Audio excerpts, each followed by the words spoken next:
Hi dearest, how are you all doing? I hope you can hear me.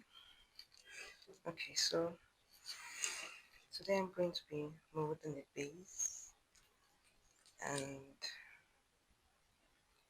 okay, so the first thing we want to do is measure this.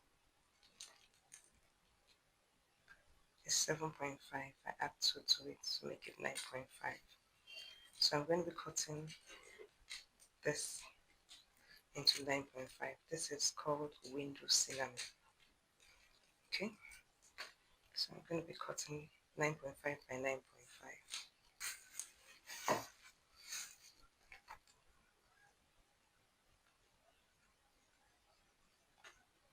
Today's vaseline can use any type of oil base. I've already covered my mold with Celotape. You can cover it with nylon bag or plain film.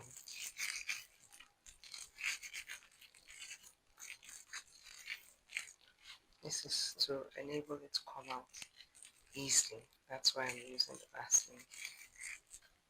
Then to cover is to keep the mold safe. So next I'm going to do is work on my mixture. This is Stiffner to help shape and mold our Fascinator.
Okay, so the next thing I want to do is to wrap up my Alice band.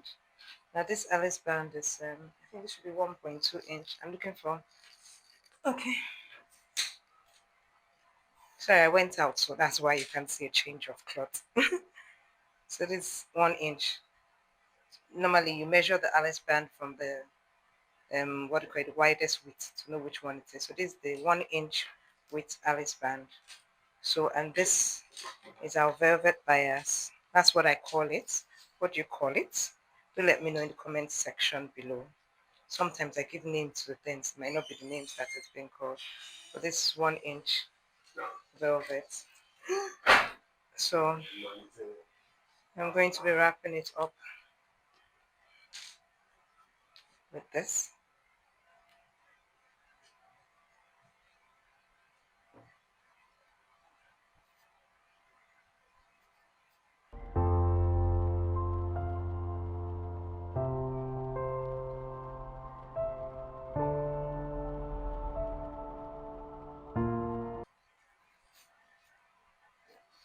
So doing it, you have to pull it tight.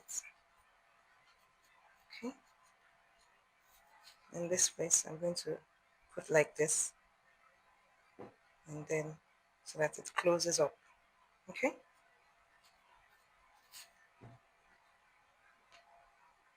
So I'm going to continue this all the way till I get to the end. Then I would be back. Okay, so I had to stop midway. Why? Because I remembered I usually like to put an Alice band to help hold the fascinator perfectly on the head. So I'm going to measure this now. Yeah, this is okay, 7 inch. I'm going to be making use of fishing line.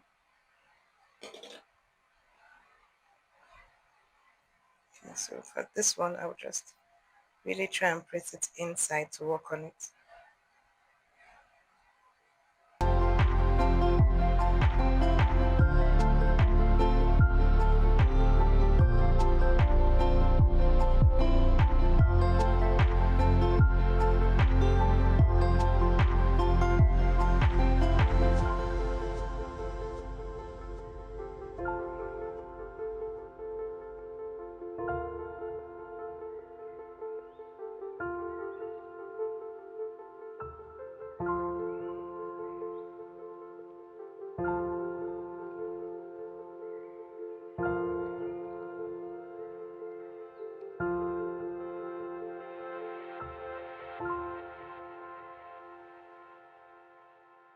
So I just finished wrapping up this Alice band, and what I used was velvet bias. Don't know what you call it. You can let me know what you call it.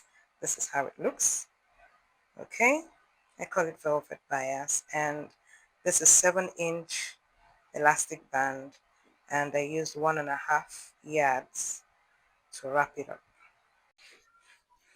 Okay, so this is a 7 inch width crinoline. This is 33 inches, the length.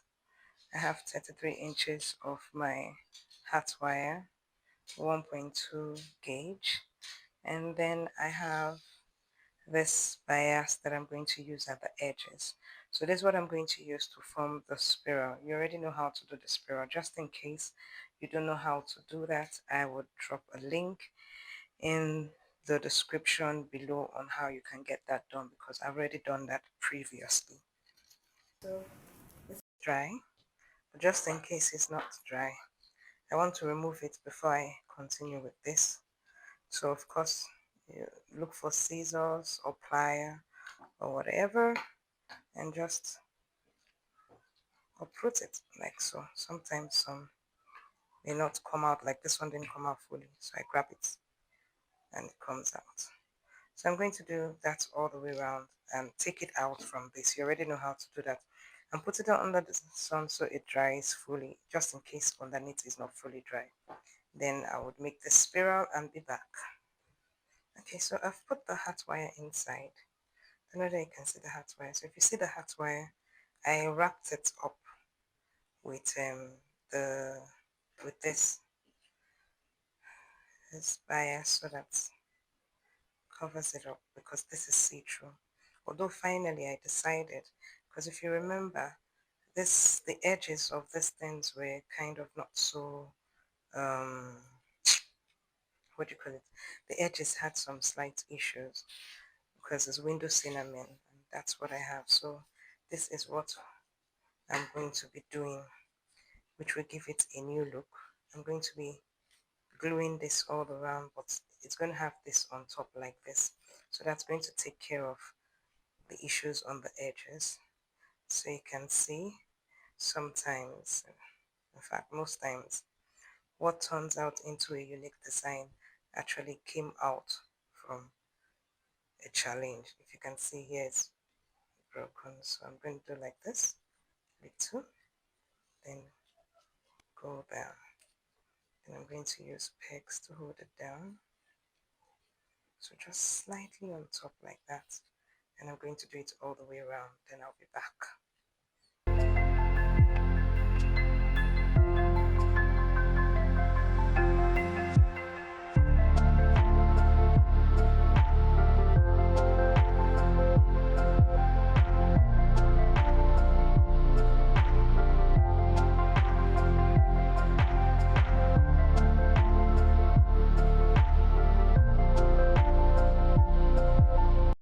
If you're really gaining value from this video, you can go ahead and click that super thanks below this video. I would really appreciate it. Thank you.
One bit of a change, this is not over here again. I sewed it here and then here, this 13 inches, and then you place it underneath here like that. See, like this, sorry, like this. It's going to go kind of in here, okay? Then by the time you now place it on the dummy's head, I hope you were seeing it when I was doing. You can see it now goes over like this. So I'm going to sew this on this, then I'll attach the feathers and I'll get back to you. Oh yes, crafters, I have several trainings already running inside our Dvent Craft Academy Telegram group, and we're now gradually moving them over to my seller page to make access even easier for you. So whether you prefer learning in a live community or through structured downloadable classes, I've got you covered. In the academic group, we have joint trainings, mini workshops, new video updates, connection days, and all-round motivation. And on Seller, you get the courses on demand, anytime, anywhere. Just check the description below for links to both the Telegram group and the Seller course page and join whichever suits you best. Or even better, both.